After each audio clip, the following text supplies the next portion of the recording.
श्री शिवाय नमस्तुभ्याम हर हर महादेव। तो कैसे हैं आप सब। देखिए आज का ये वीडियो आप सभी लोगों के लिए बहुत ही ज़्यादा खास और विशेष होने वाला है। और देखिए आज है नवरात्रि की पंचमी तिथि, यानी कि नवरात्रि का 5वां दिन। और नवरात्रि के 5वें दिन पर दुर्गा माँ की 5वीं शक्ति यानी कि स्कंद माता के स्वरूप की पूजा की जाती है, उनकी आराधना की जाती है।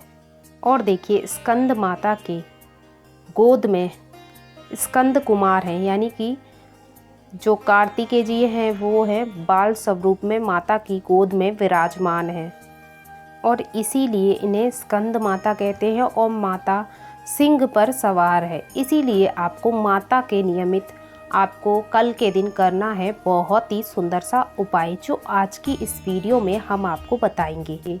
यदि आपके जीवन में विवाह से जुड़ी हुई बहुत अधिक परेशानियां हैं, यानी आपके विवाह में बहुत अधिक बाधाएं उत्पन्न हो रही हैं, तो आपको विवाह संबंधित परेशानियों को दूर करने के लिए इस दिन उपाय करना चाहिए। आप अपने जीवन में धन संपदा की कामना करते हैं, आपके घर में स्थायी लक्ष्मी का वास नहीं है, तो आपको इस दिन ये सुंदर सा उपाय करना है।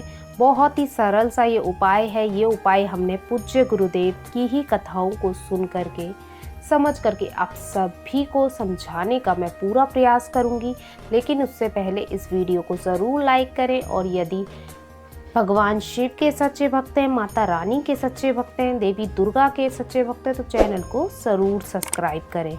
तो देखिए अब हम जान लेते हैं कि इस दिन हमें उपाय किस प्रकार से करना है। तो देखिए आपको किस प्रकार से इस दिन उपाय करना है। देखिए ये उपाय विशेष रूप से आपको नवरात्रि की पंचमी तिथि पर करना है।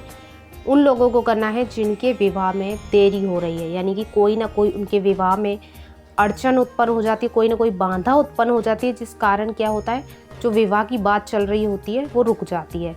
तो अपने जीवन से इस परेशानी को दूर करने के लिए आपको देखिए ये उपाय जो है ये देवी भागवत पुराण में लिखित उपाय है। तो आपको ये उपाय किस प्रकार से करना है आपको ये समझना है।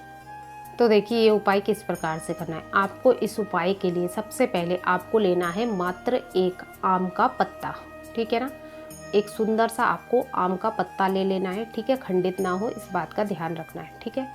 अब इसी के साथ आपको एक चुटकी आपको लेनी है हल्दी और एक चुटकी आपको लेना है कुमकुम, ठीक है ना, लाल रंग का। अब आपको क्या करना है, अब आपको इसमें थोड़ा सा जल दोनों में मिलाना है। और सबसे पहले आपको क्या करना है, जो हल्दी में आपने जल मिलाया ना, इस हल्दी से आपको आम के पत्ते पर स्वास्तिक का निर्माण करना है, ठीक है ना। अपने सीधे हाथ की अनामिका उंगली से आपको हल्दी लगानी है। उसके पश्चात आपको आम के एक साइड आपको यानी सीधी तरफ आपको स्वास्तिक का निर्माण करना है। और देखिए स्वास्तिक का जब निर्माण करेंगे तो आपको इस बात का विशेष रूप से ध्यान रखना है कि स्वास्तिक कटना नहीं चाहिए। इस प्रकार से आपको स्वास्तिक का निर्माण करना है, ठीक है ना। यानी कहीं से भी वो कटे ना, एक दूसरी लाइन एक दूसरे को काट ना रही हो, इस प्रकार से आपको स्वास्तिक का निर्माण कर देना है, ठीक है ना। तो आपने देखिए हल्दी का स्वास्तिक बना दिया। अब देखिए आपने जो कुमकुम को गीला किया है ना, अब उस कुमकुम से आपको जो आम का पत्ता है उसकी दूसरी साइड भी आपको स्वास्तिक का निर्माण कर देना है, ठीक है ना। कर दिया आपने। अब देखिए आपको क्या करना है, इसी के साथ आपको थोड़े से चावल ले लेने हैं, ठीक है ना। आप थोड़े से ले लीजिए चावल। अब क्या करना है, इन दोनों चावलों को आपको आधा आधा कर लेना है। जितने भी आपने चावल लिए ना, यानी आपने थोड़े से चावल लिए, उनको भी आपको आधा आधा 2 हिस्सों में बांट लेना है, ठीक है ना। अब देखिए क्या करना है, आपको जो हल्दी है ना उसके अंदर आपको ये चावल डाल देने हैं, और जो कुमकुम है गीला उसके अंदर भी आपको क्या करना है, चावल को डाल देना है, ठीक है ना। अब ये कैसे हो जाएंगे, चावल वाले हल्दी वाले चावल हो जाएंगे और एक कुमकुम वाले चावल हो जाएंगे, ठीक है ना। तो देखिए अब आपको समझना है बड़े ही ध्यान से आपको करना क्या है। अब देखिए आपने 2 स्वास्तिक के निर्माण किए थे, एक हल्दी का और एक आपने किया था कुमकुम का, ठीक है ना। तो हल्दी वाले स्वास्तिक के ऊपर आपको जो कुमकुम वाले चावल है ना लाल रंग वाले, ये आपको हल्दी के ऊपर रखने हैं, ठीक है ना। और देखिए जो कुमकुम वाला स्वास्तिक है ना उसके ऊपर आपको हल्दी वाले चावल रखने हैं, यानी दोनों साइड एक्सचेंज हो गई ना। हल्दी वाले पे आपने रखे कुमकुम वाले चावल, और देखिए इस साइड जो कुमकुम वाला स्वास्तिक था उसके ऊपर आपने हल्दी वाले चावल रखे।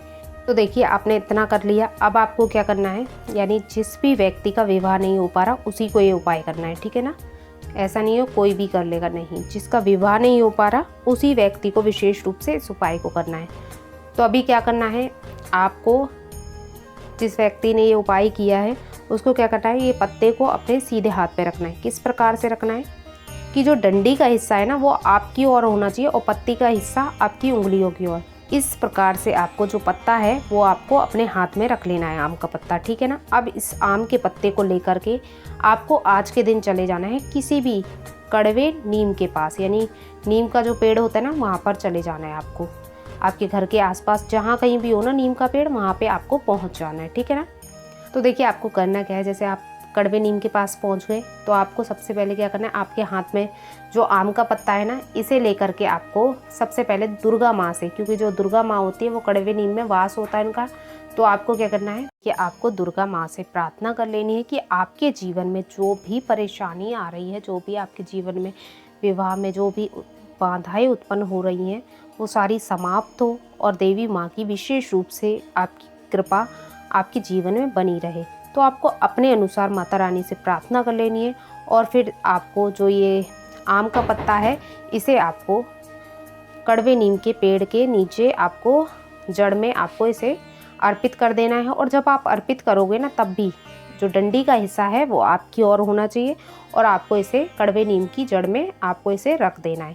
और मात्र आपको इतना सा उपाय करना है। इस उपाय को करने से आपको आपका जो विवाह में जो भी समस्या उत्पन्न हो रही ना, ये ज़्यादा से ज़्यादा 2 से 3 महीने के अंदर वो जो समस्याएं हैं वो समाप्त हो जाएंगी और माता रानी की कृपा से शीघ्र ही आपका जो विवाह में जो परेशानी उत्पन्न हो रही ना वो समाप्त हो जाएंगी और आपके विवाह में जो भी अड़चन है ना वो ख़त्म हो जाएंगी और आपका शीघ्र ही विवाह जो है वो पक्का हो जाएगा। इसीलिए आपको ये उपाय इस पंचमी तिथि पर ज़रूर करना चाहिए। बहुत ही खास उपाय है। यदि कुछ भी समझ में नहीं आता तो कमेंट करके पूछ लें, गलती नहीं करनी। श्री शिवाय नमस्तुभ्याम। हर हर महादेव।